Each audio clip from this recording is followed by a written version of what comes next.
Kembali bersama kami dalam IDX Versation Closing. Pemirsa, CEO SpaceX Elon Musk resmi meluncurkan layanan internet Starlink di Indonesia. Peresmian layanan internet berbasis satelit yang dilakukan bersama sejumlah menteri tersebut digelar di salah satu puskesmas di Denpasar, Bali. CEO SpaceX Elon Musk resmi meluncurkan layanan internet Starlink di Indonesia. Peresmian layanan internet Starlink itu dilakukan di Denpasar, Bali pada Minggu 19 Mei 2024, didampingi sejumlah perwakilan pemerintah yakni Menteri Kesehatan Budi Gunadi Sadikin, Menteri Komunikasi dan Informatika Budi Aris Setiadi, dan Menteri Kelautan dan Perikanan Sakti Wahyu Trenggono. Sebelumnya, Menteri Koordinator Maritim dan Investasi Luhut Binsar Panjaitan menyebut Elon Musk dijadwalkan meluncurkan Starlink bersama Presiden Joko Widodo, namun Presiden Jokowi disebut berhalangan hadir. Dalam akun X-nya, Elon Musk menyatakan merasa terhormat dapat meluncurkan Starlink di Indonesia. Adapun layanan internet berkecepatan tinggi milik Starlink tersebut tersedia untuk melayani lebih dari 17.000 pulau di Indonesia. Diketahui Starlink adalah layanan internet berbasis satelit yang dimiliki perusahaan antariksa SpaceX yang juga dimiliki Elon Musk. Peresmian layanan satelit Starlink di Indonesia dilakukan di salah satu puskesmas yang berlokasi di Denpasar, Bali, sesuai dengan misi Starlink untuk menyediakan layanan internet berkecepatan tinggi dan terjangkau di daerah tertinggal dan terpencil. Tim Liputan IDX Channel.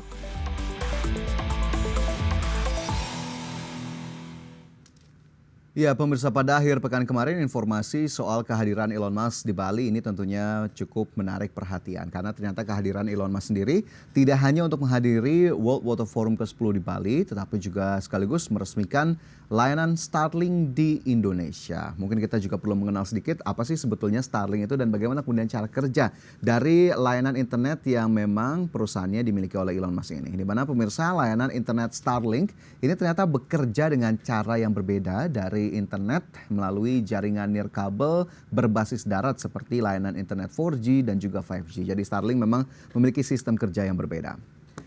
Di mana pemirsa, Starlink menyediakan akses internet melalui satelit yang mengorbit rendah di luar angkasa. Dibandingkan jaringan internet nirkabel sendiri atau seperti yang tadi sudah saya sebutkan seperti jaringan 4G, kemudian juga 5G, ternyata teknologi Starlink ini sendiri memiliki beragam manfaat dan juga keunggulan. Di antaranya adalah waktu perpindahan data yang lebih cepat, di mana Starlink memakai satelit LEO untuk cepat menyalurkan internet.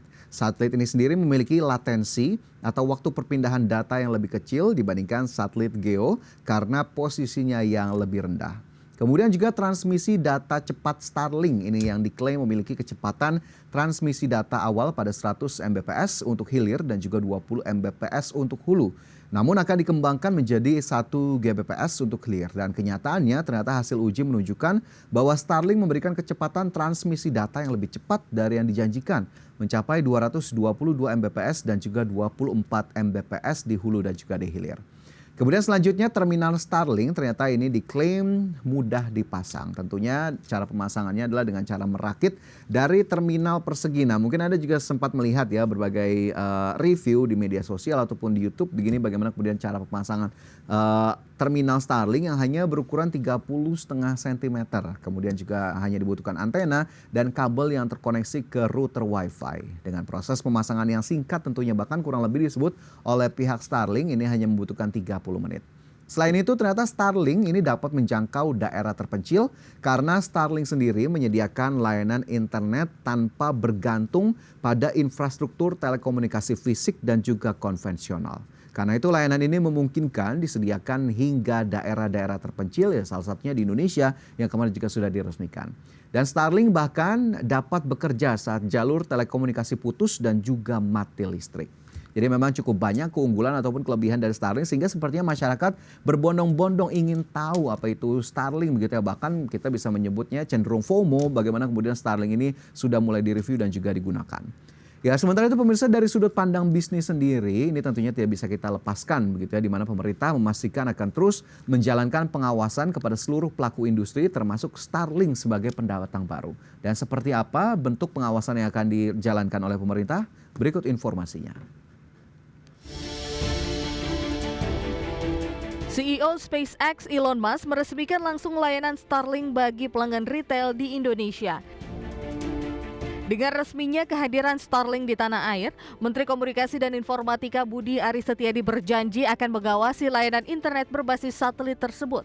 Lebih lanjut, Menkominfo menyatakan bahwa PT Starlink Service Indonesia telah memenuhi berbagai kewajiban dan persyaratan pemenuhan perizinan penyelenggaraan telekomunikasi sesuai dengan ketentuan perundang-undangan. Pemenuhan kewajiban dan persyaratan tersebut diantaranya penyediaan Network Operation Center di wilayah Indonesia untuk melaksanakan monitoring traffic, monitoring kualitas link, monitoring gangguan, dan kendali traffic. Kemudian pembangunan gateway di wilayah Indonesia, serta komitmen untuk mematuhi semua peraturan yang berlaku di Indonesia terkait dengan perlindungan data pribadi dan lalu lintas data, termasuk persyaratan terkait dengan keamanan dan penegakan hukum. Adapun sebelumnya Kementerian Komunikasi dan Informatika memastikan masuknya Starlink ke Indonesia tidak cuma-cuma. Kominfo menyebut Starlink perlu membayar biaya hak penyelenggaraan telekomunikasi dan mengikuti segala aturan yang ada jika beroperasi di tanah air. Ketentuan soal angka BHP telekomunikasi itu sendiri ada pada peraturan Menkominfo nomor 19 tahun 2012 tentang petunjuk pelaksanaan tarif atas penerimaan negara bukan pajak dari pungutan biaya hak penyelenggaraan telekomunikasi. Jakarta, Tim Liputan IDX Channel. Ya, pemirsa, meskipun memiliki sederet keunggulan, ternyata Starlink juga memiliki sejumlah hal yang sepertinya dapat kita kategorikan ini sebagai kekurangan dari Starlink. Di antaranya adalah letak terminal internet yang wajib minim halangan, di mana terminal Starlink harus diposisikan di area dengan pemandangan langit tanpa halangan. Perangkat ini tidak boleh ditempatkan di dekat pohon ataupun bangunan tinggi. Jadi memang ini menjadi salah satu hal yang sepertinya menjadi concern tersendiri bagi para calon pengguna Starlink begitu ya pada saat ini. Ya, sementara itu pemirsa, hal lainnya yakni Starlink memiliki harga berlangganan yang lebih mahal daripada penyedia layanan internet asal Indonesia. Melansir situs resminya, pemirsa, Starlink ternyata menyediakan paket residensial untuk internet rumahan, di mana Starlink menjual paket ini dengan harga mulai Rp750.000 per bulan. Tak hanya itu, pelanggan juga direkomendasikan perangkat keras seperti receiver sinyal dengan harga yang tak murah begitu ya, Rp7,8 juta. Adapun jika dibandingkan biaya langganan provider internet lokal dengan kecepatan mencapai 250 Mbps, ini kisarannya di Rp400.000 hingga Rp500.000 per bulan. Seperti contohnya pemain besar fixed broadband milik Telkomsel, IndiHome, yang memberikan harga variatif kepada layanannya tergantung kecepatannya meski sama-sama unlimited. Paket paling rendah dari IndiHome sendiri ini ternyata dengan kecepatan 50 Mbps dibanderol mulai harga Rp350.000 per bulan. Sementara paket paling tinggi dengan kecepatan 300 Mbps dibanderol mulai Rp888.000 per bulan.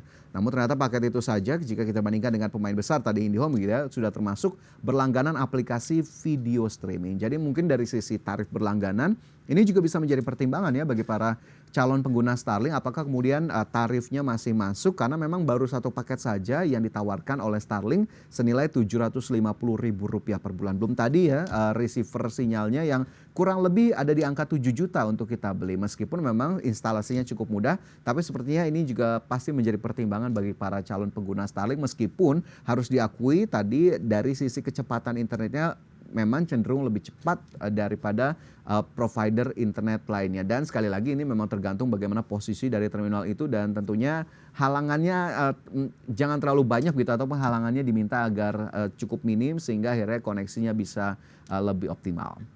Dan selanjutnya pemirsa, dengan hadirnya Starlink, ternyata pasar penyedia jasa internet pun kian ramai terutama di Indonesia. Lantas bagaimana tanggapan dari para pelaku industri terkait kehadiran Starlink di Indonesia? Berikut informasinya. Kehadiran Starlink turut meramaikan pasar layanan internet di Indonesia yang berimbas pada ketatnya persaingan antara para penyedia layanan internet di tanah air. Terkait hal tersebut, Indosat Ooredoo Hutchison ikut merespon kehadiran layanan internet berbasis satelit milik Elon Musk tersebut. Chief Business Officer Indosat Ooredoo Hutchison, Muhammad Dandi Buldansyah mengatakan pihaknya tidak begitu khawatir bersaing dengan Starlink. Menurutnya Starlink jauh lebih berpotensi bersaing dengan penyedia layanan Very Small Aperture Terminal atau VSAT yang juga mengandalkan satelit. Sementara banyak produk Indosat mengandalkan internet seluler. Meskipun demikian, Dade mengungkapkan bahwa persaingan bisa saja terjadi dan bukan hanya dengan Starlink. Namun nantinya untuk masalah persaingan ini akan bergantung kembali kepada pemerintah Indonesia yang memberikan izin untuk produk-produk tersebut hadir ke Indonesia. Sementara itu di sisi lain, Kementerian Komunikasi dan Informatika menyebut kehadiran Starlink sebagai pelengkap dalam menawarkan layanan internet di Indonesia. Hal itu lantaran layanan Starlink bisa menjangkau lebih luas daerah-daerah yang belum terjangkau operator. Meski demikian, Kominfo memastikan layanan operator seluler yang ditawarkan Starlink memiliki pasar yang berbeda. Jakarta, Tim Liputan IDX Channel. Ya, pemirsa, Menteri Komunikasi dan Informatika Budi Aris Setiadi ini menyampaikan bahwa kehadiran Starlink bukanlah menjadi ancaman untuk para pemain jasa internet existing. Ia menyebut segala persyaratan pun telah dipenuhi oleh Starlink Indonesia. Ya, lebih lanjut pemirsa, Direktur Jenderal Informasi dan Komunikasi Publik Kementerian Kominfo ini Usman Kansong menegaskan perusahaan jasa internet dalam negeri tidak perlu khawatir akan kalah saing dengan layanan internet berbasis satelit orbit rendah Starlink milik Elon Musk. Ia menyatakan bahwa proposal investasi Starlink di Indonesia juga telah melalui kajian mendalam dan Kominfo sebelumnya pun telah melakukan penataan agar persaingan bisnis di industri ini atau di sektor ini dapat berjalan secara sehat. Adapun sudut pandang regulator adalah persaingan bisnis internet tidak saling mematikan namun berkompetisi hingga menciptakan keuntungan tentunya bagi para pengguna. Sehingga pada akhirnya kepentingan publiklah ataupun konsumen yang lebih diutamakan. Sementara itu di saat yang sama, Starlink juga akan didorong melayani wilayah yang belum terjangkau akses internet termasuk diantaranya di ibu kota negara Nusantara. Ya pemirsa, tentunya patut kita apresiasi bagaimana kemudian Elon Musk dan juga Starlink bisa memulai beroperasi menawarkan layanannya di Indonesia. Namun memang dari sisi pelaku industri ini tentunya pemerintah harus tetap memastikan semua sesuai dengan rambu-rambu yang ada bagi seluruh pelaku industri termasuk di dalamnya ada Starlink agar kemudian kompetisinya tetap bisa berjalan dengan sehat. Dan bagi para pengguna ataupun masyarakat ini tentunya bisa menjadi opsi ataupun pilihan apabila memang layanan yang disediakan cenderung sesuai dengan kategori ataupun profil dari penggunaan internet bagi masing-masing calon pengguna sehingga akhirnya memang pilihannya semakin banyak meskipun ujung-ujungnya memang tetap dikembalikan kepada para calon pengguna masing-masing.